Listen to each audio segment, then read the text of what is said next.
Salut à tous et bon café. Donc c'est un rituel hein, pour les vidéos matinales, le café d'abord. Donc je vous invite à prendre un petit café si pour vous c'est le matin, puis pourquoi pas si c'est l'après-midi, de façon à ce qu'on puisse suivre ensemble cette trouvaille. Je pense qu'on a trouvé la perle rare. En fait, je pense qu'un un abonné de la chaîne, qui est venu ici nous donner des informations, a trouvé la perle rare.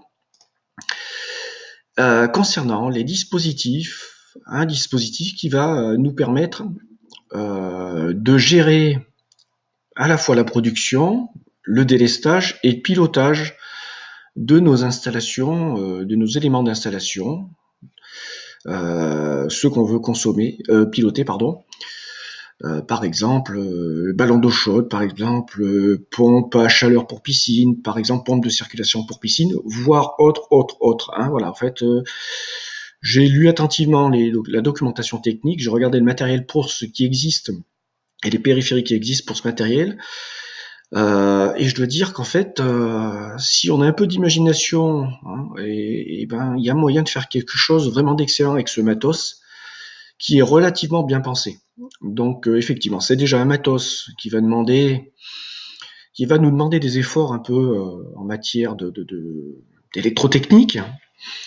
Mais je pense que si vous êtes là, c'est que quelque part, ça vous interpelle et que vous êtes capable de faire des efforts pour vous inscrire dans cette démarche d'apprendre de plus en plus de savoir et de compétences dans ce domaine-là.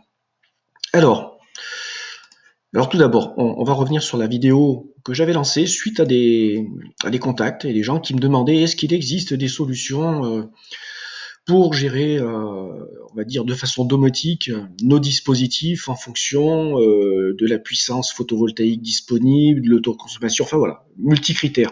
Rien de vraiment précis, mais plein de choix et de facteurs différents à prendre en compte. Donc en fait, un besoin, je dirais, d'hyper-personnalisation. Suite à cela, il y a eu 156 vues, ce qui n'est pas énorme. Hein. Quelle était la date? Le 19 novembre. Bon, voilà, ça fait pas très longtemps non plus, mais bon, ça reste un nombre de visionnages modeste. Il y a eu beaucoup plus pour des laps de temps très très courts. Par contre, il y a eu une participation correcte. J'ai pas eu de pouce vers le bas. Hein. On n'a pas eu de pouce vers le bas, ça arrive, mais bon, principalement sur les sujets lorsqu'on sort du photovoltaïque là et quand on commence à gratter la pertinence de l'Union européenne, est-ce que ça fonctionne ou pas là effectivement. Et je comprends, hein, je comprends que tout le monde n'ait pas encore compris et tout le monde n'ait pas lu les traités. Donc je reprends parce que le sujet va pas être là. Je suis taquin, hein, je suis quelqu'un d'extrêmement taquin et têtu, hein, donc en fait je reviendrai sans cesse à la charge sur certains sujets. Alors, Jérôme.fr nous a fait parvenir des liens donc sur un site internet carte électronique et concernant un matériel appelé serveur WS. Ensuite, je lui ai posé une autre question. Est-ce qu'il y avait des pinces ampères-métriques, où c'est qu'on pouvait les trouver? Et il m'a joint le lien. Donc, je suis allé voir un peu ce matos. Et je suis allé directement sur la page serveur WS au départ. On va dire, voilà. Je vais réduire la vidéo, la copie de la webcam et on va arriver sur cette page. Et là, on va tomber sur ces fameux serveurs WES, pardon, version 2, et on va dire un serveur initial et un kit. Alors ce qui est appelé un kit, c'est en fait qu'il va y avoir des éléments en plus du serveur pour un prix supplémentaire tout à fait raisonnable. Donc on va pas s'embêter, on va aller directement voir du côté du kit. Hein, parce que pour 15 €, alors 15 €, vous aurez 4 pinces ampères-métriques en plus, qui valent normalement initialement 11 €. Donc vous voyez, vous faites déjà une belle économie. Et puis, je crois, la carte de giga, 4 Go, elle est offerte, mais je crois qu'il y a un autre élément. Mais bon, déjà, ne serait-ce que... Oui, la carte micro SD offerte. Bon, j'ai pas regardé sur la version initiale si elle était offerte, je pense pas, sinon il le mettrait pas. Mais bon, voilà, on se retrouve avec un dispositif qui, directement, tel que vendu, vous permet de foutre des pinces ampères-métriques pour mesurer l'intensité électrique qui va circuler dans des conducteurs, dans vos parties de réseau de votre choix, en permanence. Sachant donc que la tension sera 220 volts, si vous connaissez la puissance, vous aurez qu'à faire une multiplication. hein. Et puis ensuite, le problème, ça sera d'évaluer ce fameux cosinus phi pour évaluer la vraie puissance. Parce que si vous faites P égale UI, vous serez sur la puissance apparente, c'est-à-dire la fameuse puissance que vous facturez à EDF, alors qu'avant, il vous facturait la fameuse puissance P est égal UI cosinus phi, c'est-à-dire quelque chose d'inférieur, de 20% en général, 15-20%. Alors, ce compteur non, c'est ce truc, moi j'appellerais ça un automate, hein, tout simplement, c'est dans le jargon, on appellerait ça un automate, vu que c'est quelque chose qui est programmable, et qui va permettre d'automatiser. Donc un automate, pour moi, je résume, avec des entrées et des sorties, et une potentialité de programmation de ces entrées et de ces sorties. Donc on va essayer de regarder ça plus en détail. Donc il peut collecter des informations, des téléinformations de compteurs électriques. Donc je suis allé voir par la suite, il y a possibilité de se connecter sur les compteurs EDF, pas mal de modèles différents, j'ai pas regardé tous les cas de figure, mais il y a au moins le cas du Linky et le cas d'un autre modèle qui sont expliqués. Des compteurs, il n'y en a pas non plus 40 000 modèles, hein, et qui permettent de récupérer ces téléinformations. Donc ça, c'est déjà remarquable. Ensuite, compteur à impulsion, vous allez pouvoir récupérer les informations de vos compteurs, gaz, eau, pour ceux sur lesquels on peut venir se connecter d'une façon ou d'une autre. Les pinceurs paramétriques, on en a déjà parlé. Et ensuite, des sondes de température, mais pas que. C'est-à-dire qu'on va pouvoir mettre des sondes d'humidité, et j'en passe. Donc, on peut imaginer aussi qu'on peut très bien raccorder une sonde qui va mesurer l'intensité lumineuse. Alors, ce dispositif possède 2 sorties relais. Donc, bon, je vais ensuite aller sur la présentation de la documentation technique, et puis sur la partie un peu programmation, pour qu'on aille gratter un peu plus loin, savoir ce qu'on peut exactement faire avec, et ce que l'on pourrait faire avec. Donc voilà, accessoires. Alors les accessoires, on va se rendre compte. Ah, chose importante avant d'aller voir les accessoires. Vous avez différentes versions. Vous avez le prix 165, vous avez la version avec afficheur LCD. Moi, personnellement, si je devais faire l'achat, je prendrais directement une version avec l'afficheur. Ça permet de voir directement là où vous aurez posé votre serveur, de pouvoir lire des valeurs et peut-être même en modifier. Hein. Bon là, sous toute réserve, mais au moins en lire, ça c'est certain. Donc, je pense que c'est toujours sympa de pouvoir voir sans avoir à se connecter sur une interface ou autre. Ah, 2 secondes, je fais rentrer mon chien. Viens là. Allez, monte. Allez, hop. Donc, voilà, bientôt 10 kilos la bête. Elle est super cool. Ouais. Bon, allez, je passe à la suite. On donne des mauvaises habitudes. Moi, les chiens, c'est presque, enfin, je dirais, c'est pas, ça fait partie de la famille, totalement. Alors, ensuite, on va aller concrètement sur la fameuse page où on va pouvoir voir tous les périphériques et ce qu'on peut mettre au cul. Donc là, vous avez les fameuses pinces, hein, vous voyez, qui sont avec un câble, qui peuvent se clipser, ce qui va permettre de faire passer le câble au milieu. Et si vous avez pas, vous voulez pas le débrancher, vous avez juste à le clipser par-dessus apparemment pour entourer le câble, qu'il passe au milieu de cette pince. Sonde de température, capteur d'humidité, alimentation modulaire qui va pouvoir s'en clipser sur un rail, compteur d'énergie. Ensuite, des dongles qui permettent de faire de la transmission radio, sans doute des compteurs EDF. Alimentation externe. Alimentation, voilà, toujours sur un rail. Alors peut-être que ce modèle est pas sur rail et celui-ci il l'est. Donc voilà, il y a pas mal de matos sur cette première page. Ensuite, toujours compteur d'énergie. Compteur d'énergie triphasé, intéressant. On voit qu'ils ont pris en compte pas mal de démarches. Capteur de température. Bon là, il va falloir faire un peu d'électronique, hein, quelques points de soudure. Sonde DE, alors là je suis pas allé voir ce que c'était. Bon, enfin voilà. Hein, adaptateur RJ11, boîte de dérive, bon là ça, on peut trouver ça de façon facilement. Là, des outils pour le câblage, pour les fameuses fiches, Carte micro SD, vraiment pas cher du tout, hein, prix plus qu'intéressant. Hop, ensuite, lecteur multicarte, adaptateur, toujours dans les alim, les connecteurs. Là, on a des choses qui sont assez intéressantes, c'est des relais de puissance. Alors, ce qu'on appelle un relais de puissance, ça s'appelle un contacteur en termes techniques. Donc là, sur votre appareil, vous avez à WS, vous avez 2 sorties relais. Et ben, vous récupérez des informations et ces informations vont venir alimenter cette bobine-là. Et avec ce dispositif, vous allez pouvoir piloter des circuits de puissance jusqu'à 20 ampères. Relais de puissance, c'est un contacteur. Alors sachez que là, bon, vous en avez, ils ont des intensités de l'ordre de 20 ampères. Vous pouvez très bien en trouver d'autres et ailleurs sous des marques Legrand, guère plus chères, hein, qui fassent de 32 ampères, 40 ampères, et ainsi de suite, et tout ça qui s'enclipse sur un tableau. Et dans des prix qui seront pas forcément plus chers, hein, de mémoire. Alors on est sur la page 3, on va aller sur la page 4, voir un peu ce qu'il reste. Boîtier pour capteur d'humidité température, ok. Alimentation. Bon, alors, et pour moi, le truc indispensable, parce que l'appareil a 2 sorties relais. Et 2 sorties relais, entre guillemets, si on veut faire vraiment de la domotique, on va pas pisser bien loin.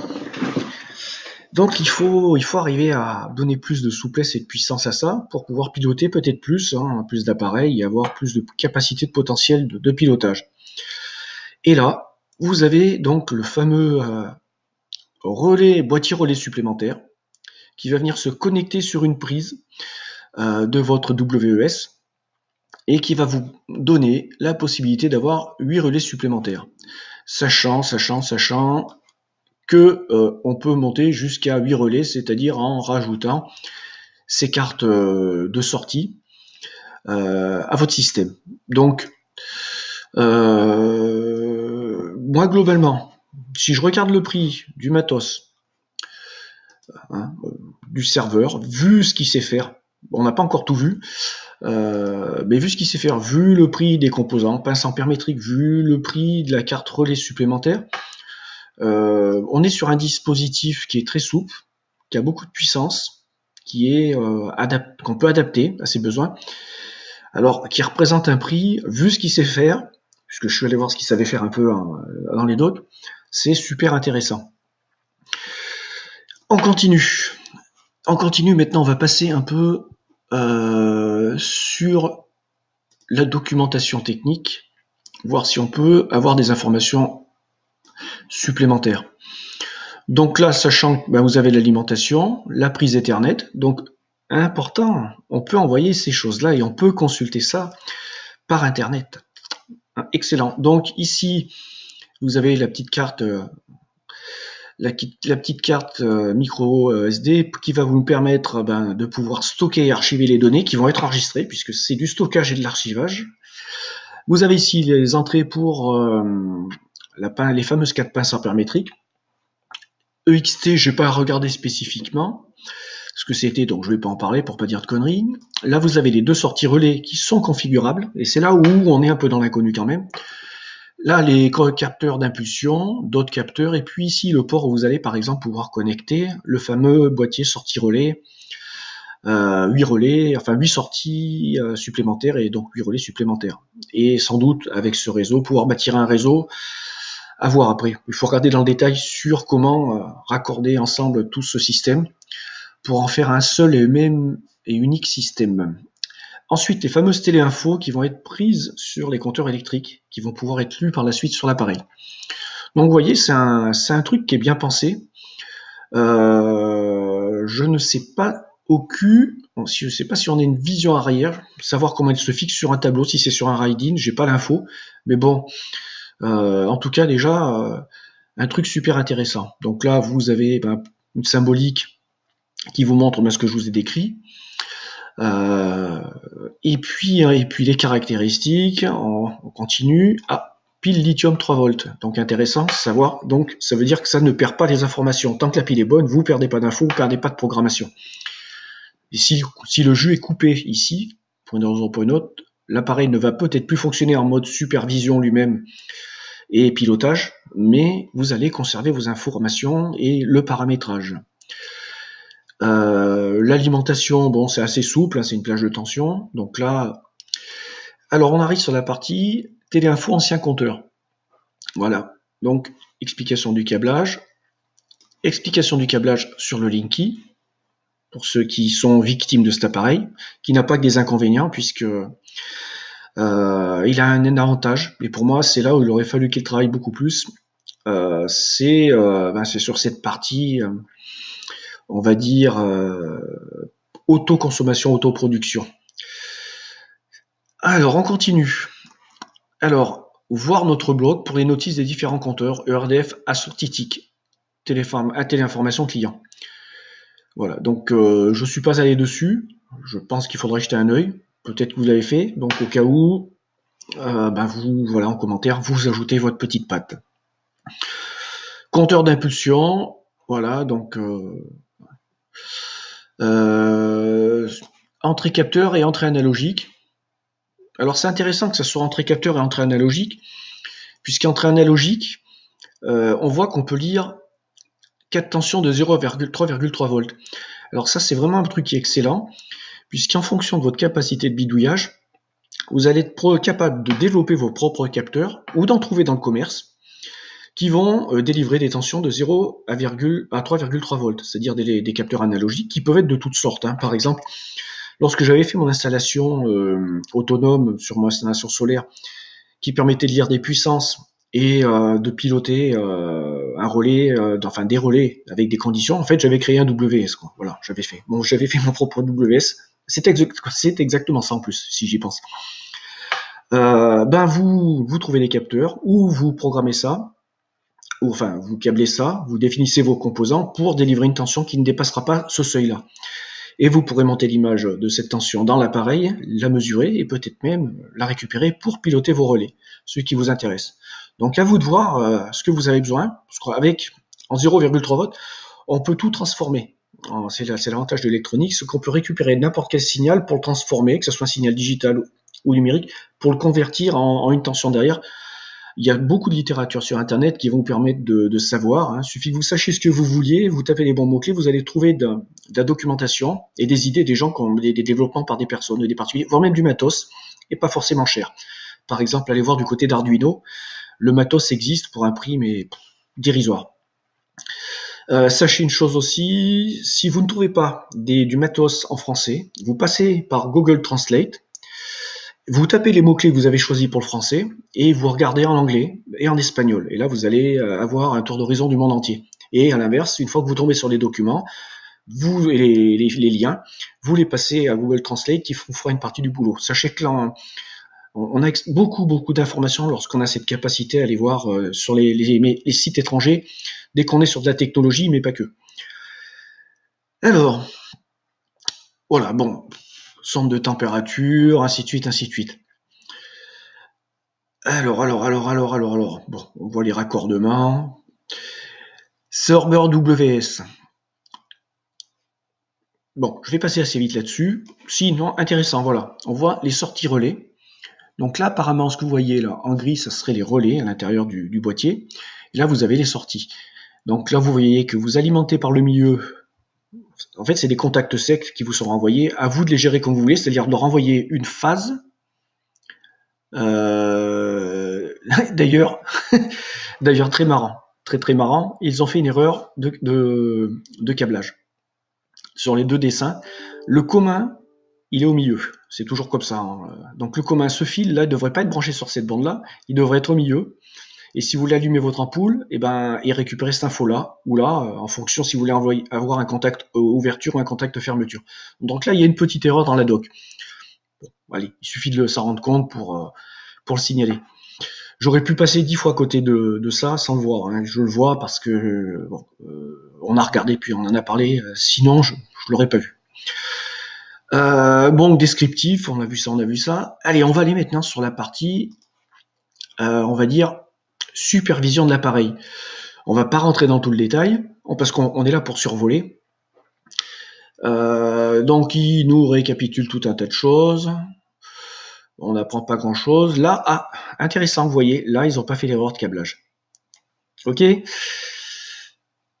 Alors, là, on se rend compte qu'on va rentrer dans le vif du sujet pour se connecter. Donc, ce serveur, cet automate, en fait, est appelé serveur parce qu'il a un dispositif serveur. Il va pouvoir stocker des données, il va pouvoir piloter et il va être consultable. Donc, effectivement, c'est un serveur. Là, il y a les informations pour pouvoir s'y connecter.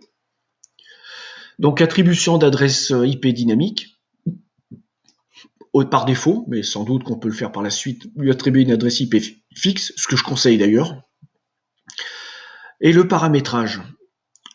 Alors, on va pas rentrer dans tout le détail, puisque c'est quand même très très puissant. Voilà, paramètres réseau, hein, pour ceux qui se sont déjà amusés à configurer leur box ou à regarder les paramètres de leur box internet ou de leur box télé sur internet.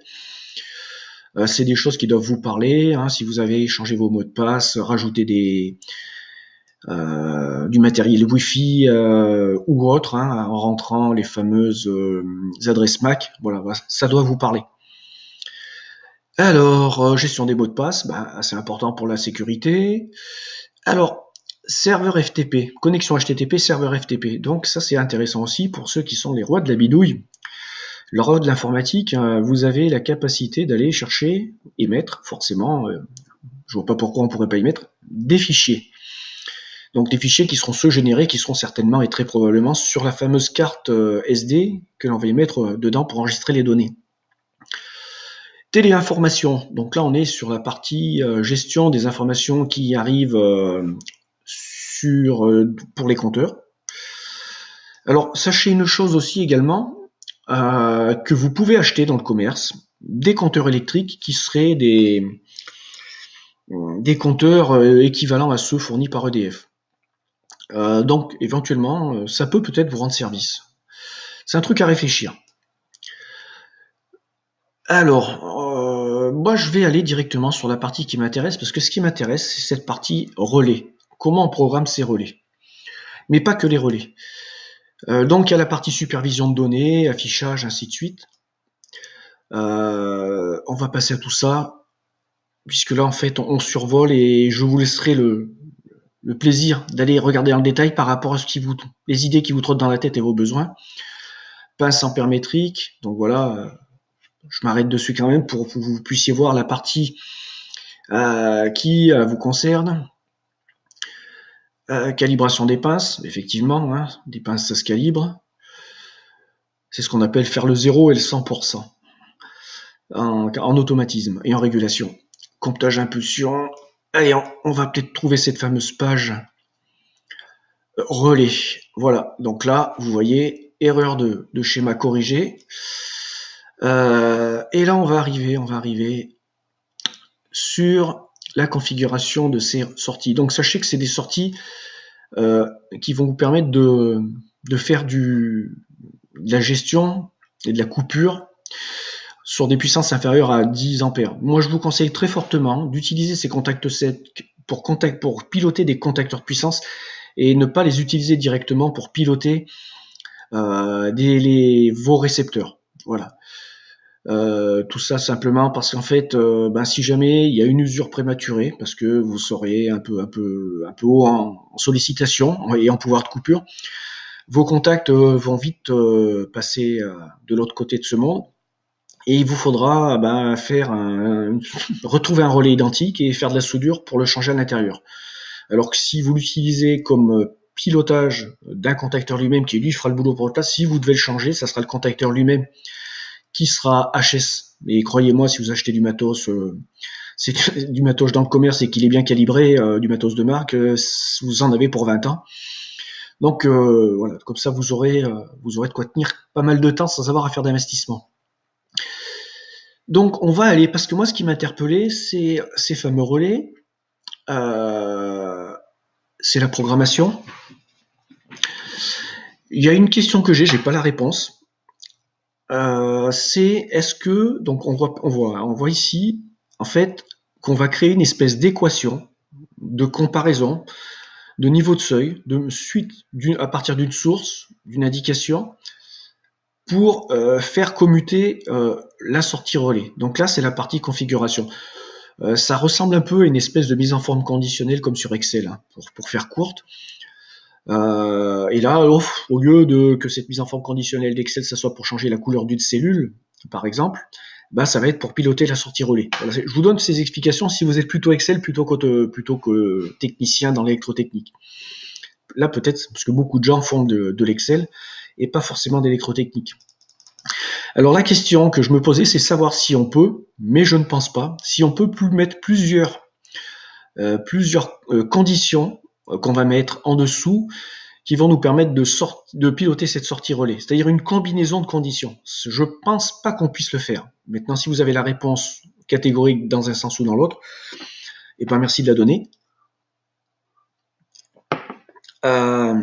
Mais là où c'est intéressant, c'est que si vous n'avez pas possibilité, si cet appareil n'a pas la possibilité de faire du pilotage à partir de plusieurs conditions, sachez qu'en mettant ce relais supplémentaire, cette carte relais supplémentaire, et en attribuant une condition différente à plusieurs sorties relais, vous n'aurez par la suite qu'à utiliser ces sorties relais à faire un câblage, soit les mettre ensuite en série ou en parallèle avec d'autres pour augmenter et mettre les conditions, ce qui fait qu'en couplant les sorties, eh ben, vous aurez la possibilité de refaire un système multiconditions sans rajouter, on va dire, en restant dans la logique du système et sans en dénaturer le système, sans être dans le bidouillage, en restant dans la logique et dans la philosophie du truc. Et là, vous allez pouvoir décupler le truc et avoir à la sortie une information qui sera pile poil l'image de ce que vous voudrez produire en termes de pilotage par rapport à un appareil. Donc là, vous avez 8 sorties. Imaginons que vous êtes dans le cas le plus complexe. Vous avez besoin de 8 conditions différentes en série ou en parallèle pour piloter un seul appareil. Ben avec pour 60 € et un peu de logique, vous fabriquez le dispositif. Donc voilà, c'est pour vous dire que voilà, l'appareil, même si du point de vue programmation, initialement, je reviens sur la doc, il n'a pas forcément plusieurs conditions, vous avez possibilité de faire un système multiconditions, sachant que vous pourrez ensuite rajouter plusieurs cartes de ce type. Donc on arrive à quelque chose qui est d'une souplesse, pour moi, extraordinaire. Ce truc, c'est vraiment de la balle, et je remercie encore Jérôme, comme je remercie tout le monde pour les infos que vous mettez, qui nous permettent de trouver des réponses à nos questions. Puisque pour moi, il s'agit de la réponse à tous nos problèmes. Avec de l'imagination, vu la capacité de ce matos, on peut tout à fait se dire comment je vais pouvoir utiliser ça exactement par rapport à mon besoin, quel que soit mon cas de figure, autoconso ou autoproduction avec stockage. Et comment faire du délestage pour couper et mettre des appareils hors tension ou comment faire autre chose. Allez, je ne sais pas si je vais vous en parler bien plus longuement, parce que c'est très puissant, quoi. Ensuite, ouais, ce système est génial. On peut envoyer des requêtes. Donc, si vous êtes développeur, vous pouvez créer des conditions qui vont piloter des URL. Donc, imaginez par exemple que vous sachiez développer sur serveur et que vous fassiez, je pense que fassiez c'est la bonne conjugaison, comment on appelle ça déjà? J'en ai programmé des tonnes et des tonnes, et le terme, des web services. Voilà, vous avez un serveur, vous avez une base de données, vous avez un serveur que vous voulez développer dans lequel vous voulez développer votre propre système. Vous avez possibilité de créer donc des web services sur vos serveurs et de les appeler par l'URL avec ce système, tout comme vous pouvez par exemple envoyer des emails. La puissance de ce truc est pour moi assez impressionnante. C'est vraiment la bête rare. Si je devais donner juste un petit conseil à la boîte qui commercialise ça, je vais revenir dessus, ça aurait été de vendre un coffret, incruster cet élément-là dans un coffret qui pourrait être monté au-dessus d'un petit tableau, et d'avoir un coffret d'une bonne place, qui permette de mettre du bazar à l'intérieur, et éventuellement avec un dispositif de rail de fixation sur lequel on pourrait voir la fenêtre et pouvoir accéder à la visualisation. Et on aurait un boîtier avec la connectique nécessaire, la place nécessaire pour travailler, et tout ça avec un bon look, une belle gueule, pour le mettre sur zone. Alors bien sûr, on peut très bien faire le boulot, hein, vous allez dans un magasin qui vend du matériel électrique et vous pourrez acheter des coffrets électriques type Plexo avec de bonnes dimensions qui vous permettent de faire la chose à l'identique que celle que je viens de décrire. Mais bon, voilà, il y a une infinité de... Ou alors ils peuvent très bien vendre ici même cette boîte ou cette déclinaison de boîte. Allez, je balaye éventuellement la fin. Ah voilà, si, intéressant, serveur HTTP est équipé d'un serveur. Alors je vais lire pour me remémorer. Voilà, donc en fait, effectivement, on peut mettre des données à l'intérieur. Donc en utilisant FileZilla, vous connaissez peut-être ce logiciel qui à la fois peut être un client et un serveur, il y a les deux versions, qui sert à faire du transfert FTP. Et donc on peut aller mettre des informations sur ce serveur WS, tout comme on peut aller en lire et en chercher. Allez, on avance. Bon, bah écoutez, ah ouais, intéressant. Fichier XML, le serveur intègre des fichiers XML, des principales valeurs. Pour appeler ces fichiers, il suffit de rentrer dans le navigateur ou grâce à un logiciel box de domotique, bah, on rentre un URL, ni plus ni moins, et cet URL permet de restituer des données en format XML. Donc format XML, il s'agit d'un fichier que vous pouvez lire en format texte. Alors pour les non-développeurs, je conseille, et pour les développeurs, mais bon, vous le savez, le logiciel qui s'appelle Notepad+, qui est une version de Notepad de Windows par défaut, mais là avec une puissance extraordinaire et dans lequel vous allez pouvoir rajouter des add-ons pour en augmenter la puissance. Alors Notepad+, j'ai travaillé dans une boîte avec des développeurs, c'est un des logiciels favoris des développeurs parce qu'il permet de travailler et de faire de la mise en forme, du traitement de fichiers texte, voire même de changer la nature, UFT, UTF-8, ainsi de suite. C'est vraiment l'éditeur top niveau pour le développement, et quel que soit le format de fichier. Et alors il y a une puissance extraordinaire. Donc les fichiers XML, vous pouvez visualiser ça également avec Excel, pour ceux qui ne sont pas sensibles à ce type de fichier, qui ne le connaissent pas. Intégration de valeurs dans les mails et requêtes. Alors voilà, vous pouvez très bien dans les emails, en utilisant un système de codage, envoyer des valeurs, voilà, et créer des systèmes d'alerte et des valeurs. Bon, on a fait le tour. Hein. On a fait le tour, on a fait le boulot. Je clique là-dessus, ce que je voulais voir. Oui, c'est l'option afficheur LCD. Donc apparemment, ouais, d'accord, je comprends un peu mieux. Le LCD que vous aviez dans la version, voilà, je découvre en même temps, hein, puisqu'en fait, le principe, c'est que je prépare pas forcément tout à 100%. Avec LCD ou sans LCD, c'est qu'en fait, vous allez avoir un connecteur qui va vous permettre de rajouter l'afficheur sur le dispositif. C'est pour vous dire que ce matos est super bien pensé. Bon, voilà, je ne fais pas plus loin. Maintenant, je vais commencer à me répéter, c'est pas le but. Donc, je remercie tout le monde pour la participation.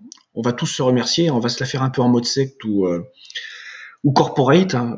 Voilà, on s'applaudit. Hein. Bon, c'est de l'ironie, bien sûr.